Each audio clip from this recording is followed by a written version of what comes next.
right, what do you guys want to do now? What's next? NBA. Hey, this guy is the weirdest one so far. This man played from... Well, tell him to plug it back on and get on. This guy played from 1984 to 1990. Big break in the middle. Came back 2001, 2003. 2 teams, no championships, 1 MVP, 1 Defensive Player of the Year. 17,488 points, 3,647 rebounds, 3,276, pretty sure I meant assist, and 8,000, and 8 All-Stars, 5 All-NBAs. I was going to say, this dude's averaging 6 blocks a game. Yeah, I'm pretty sure I meant assist. This dude took an 11-year break? What the hell? Told you, man, probably the weirdest one. I mean, he's got the MVP. He's got the Defensive Player of the Year. I'd say second to fifth. Second to fifth, yeah. I'll say second to fifth. Second to fifth. Yeah, I'll agree. Any reason why? It's the MVP, Defensive Player of the Year. That's a good amount of points for like a 10-year career. All right, second to fifth. Is he going over Amari Stoudemire? Yeah, because he's got the MVP. Is he going over Eddie George? No. I'll just say Eddie George in the first ballot GOAT conversation. No, he's not. That's Eddie what you're siding with? I'd put him above Eddie. Convince him. Eddie George was never the best player in the league ever. This guy was for a year at least. Eddie George was never the best player in the league by old white people's standards. In the 80s. This is the same time frame as Eddie George.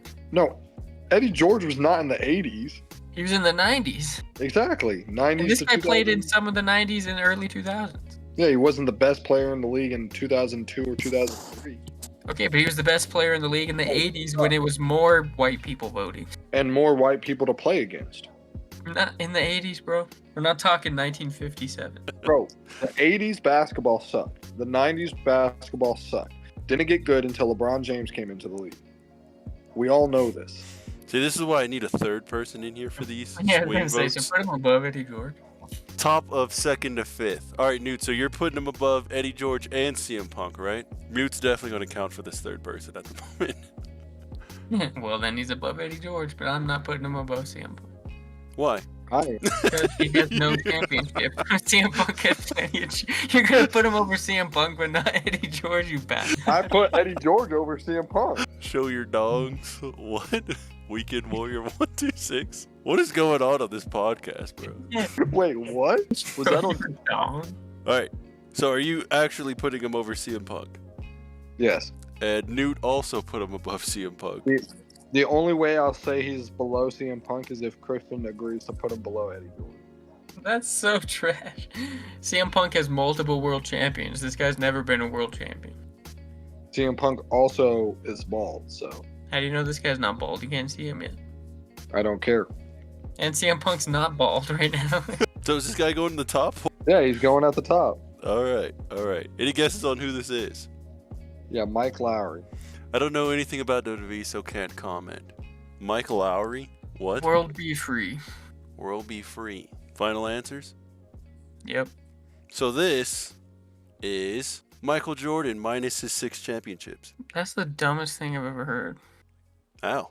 You just put him second to fifth ballot. Okay, but why would you do this? I'm just making it different. What? Derek, you put Michael Jordan at the top of the second ballot Hall of Fame without his 6 rings. What does that say? 6 ring years. I mean, I was going to put him at the bottom. Stand my ground. Is Derek Shreve a Michael Jordan fan secretly? Put that in. Hey, I just agreed with you. Second to fifth. I would have said first, but, some people don't think Michael Jordan's that good. Obviously, it's not me. I put him at the top. You put him below CM Punk. CM Punk is Michael Jordan with the 6 rings, bro. You're tripping. Chicago legend. All right. CM Punk has no NBA championships. All right, Michael Jordan's never hoisted the big gold